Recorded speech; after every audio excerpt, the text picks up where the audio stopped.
लंबित मांगों को लेकर एचआरटीसी ड्राइवर कंडक्टर यूनियन ने सरकार को एक बार फिर चेतावनी दी है। यूनियन ने साफ कहा है कि अगर 31 जुलाई तक उनकी मांगों को पूरा नहीं किया गया तो 1 अगस्त से कर्मचारी केवल 8 घंटे की ड्यूटी करेंगे।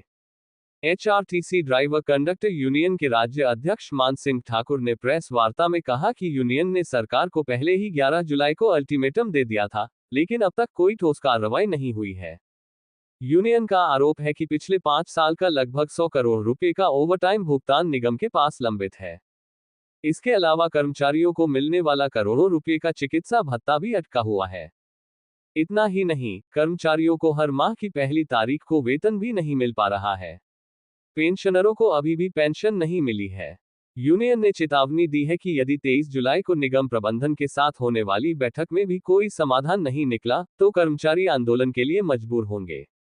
यूनियन ने दो टूक कहा कि केवल आश्वासन से अब काम नहीं चलेगा। जब तक सभी लंबित भुगतान नहीं किए जाते, कर्मचारी सिर्फ 8 घंटे की ड्यूटी करेंगे। पंजाब दस्तक के लिए सुरेंद्र राणा की रिपोर्ट। ट्रांसपोर्ट को वो देख रहे हैं, उनसे की बातचीत की पहल हुई या उनकी तरफ से कोई पहल की गई? आज तक माननीय डिप्टी सीएम महोदय ने हमें वार्ता के लिए बुलाया नहीं है। पीछे भी हमने एक एजिटेशन किया था, आप मेरे प्रेस बंधुओं को सारा पता है। माननीय उप मुख्यमंत्री महोदय जी ने 15 करोड़ रुपए दिए थे, फिर कहा था कि आपको थोड़ा थोड़ा करके आपका ओवरटाइम नाइट जो दे दिया जाएगा, लेकिन उसके बाद वो सारी बातें धरी की धरी रह गई। माननीय सीएम महोदय ने एचआरटीसी की 50वीं वर्षगांठ पे 50 करोड़ ओवरटाइम नाइट देने की बात कही थी, मेडिकल रिवर्समेंट देने की बात कही थी और पूरे के पूरे 100 करोड़ दिसंबर 2025 से पहले देने की बात की थी। आपके सामने आज तक तो हमें नहीं मिला। जब भी मिलता है तो रोड पर आकर मिलता है, लेकिन इस बार हम बिल्कुल मानने को तैयार नहीं है। पेंशनरों को पेंशन पहली को मिलनी चाहिए, सैलरी हमें पहली को मिलनी चाहिए, हमारे को ओवरटाइम नाइट साथ साथ मिलना चाहिए, हमारे सारे ड्यूटियों साथ साथ दें, अन्यथा हम 8 घंटे ड्यूटी करेंगे, अपने घर को जाएंगे, ना ओवरटाइम करेंगे ना ओवरटाइम नाइट हम लेंगे। प्रदेश इस समय आपदा से जूझ रहा है, सरकार की वित्तीय स्थिति पहले ही ठीक नहीं है, आपको क्या लगता है कितनी जायज है इस समय? मैं आपके चैनल के माध्यम से ये एचआरटीसी का कर्मचारी इतना बड़ा दिल रखने वाला है, 2.5 लाख रुपया हिमाचल प्रदेश हिमाचल पथ परिवहन निगम ड्राइवरी यूनियन ने थुनाग में जाके सराज में जाकर 50 परिवारों को 5-5 हजार रुपया बांटा। इससे पहले भी आपदा आई थी तो एचआरटीसी के कर्मचारियों ने एचआरटीसी ड्राइवरी यूनियन ने सबसे पहले 1 दिन की सैलरी कटाई थी।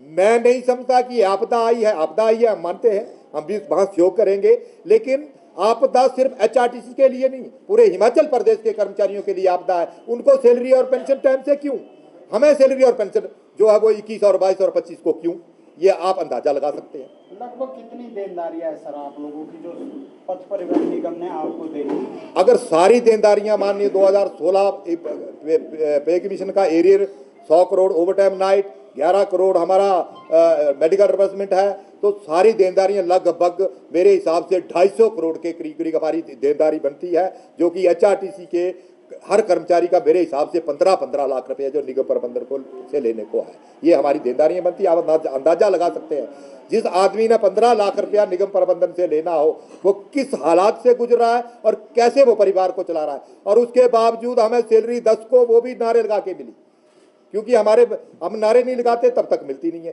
पेंशन आज 22 तारीख होगी, आज तक नहीं मिली। तो आप अंदाजा लगा सकते हैं कि हमारा जो परिवार है, हमारी जो समस्याएं कितनी ज़्यादा हैं। इस कारण हमें बार बार ये आवाज़ उठानी पड़ रही है, लेकिन इस बार मैं चेता देना चाहता हूँ निगम प्रबंधन को कि इस बार बिल्कुल आश्वासनों से काम नहीं चलेगा, कोई स्थायी हल देना पड़ेगा, हमें रिटर्न महीने देना पड़ेगा, अन्यथा हम पीछे हटने वालों में से नहीं है। कहीं ऐसा तो नहीं है कुछ एक डिमांड्स आपकी मान ली जाएंगी उसके बाद सेटल डाउन हो जाएगा तो? ऐसा कुछ नहीं है। डिमांड्स हमारी जितनी जेन्युइन डिमांड है उनको माना जाए, हमारे ओवरटाइम नाइट दिए जाएं, हमारी सैलरी और पेंशन पहली को दी जाए, हम तभी पीछे हटेंगे, अन्यथा हम 8 घंटे ड्यूटी एज पर रूल करेंगे। एचआरटीसी को कोई नुकसान नहीं हम पहुंचाना चाहते, प्रदेश की जनता को हम परेशान नहीं करना चाहते। मैं प्रदेश की जनता से भी गुहार लगाना चाहूंगा कि आप सरकार और प्रबंधन से पूछे कि ऐसा एचआरटीसी के कर्मचारियों के साथ आप ऐसा व्यवहार क्यों कर रहे हैं, क्योंकि हर बार एचआरटीसी का कर्मचारी सैलरी और पेंशन एचआरटीसी के कर्मचारी को नहीं, ओवरटाइम नाइट एचआरटीसी के कर्मचारी को नहीं, वर्दी एचआरटीसी के कर्मचारी को नहीं। तो प्रदेश की जनता भी निगम प्रबंधन और सरकार को पूछे कि ऐसा क्यों कर रहे हैं। अगर ये परेशानियां 1/8 से प्रदेश की जनता को होती है। हम प्रदेश की जनता को कोई हानि नहीं पहुंचाना चाहते, प्रदेश की जनता को कोई परेशानी नहीं करना चाहते, लेकिन ये जो परेशानियां प्रदेश की जनता को होंगी ये निगम प्रबंधन और सरकार की वजह से होगी। वो उनसे पूछे कि इनका जो पैसा है, इनको जो ड्यूज है समय पर आप क्यों नहीं देते हैं, जिसकी वजह से हमें परेशानियां सहन करनी पड़ रही हैं।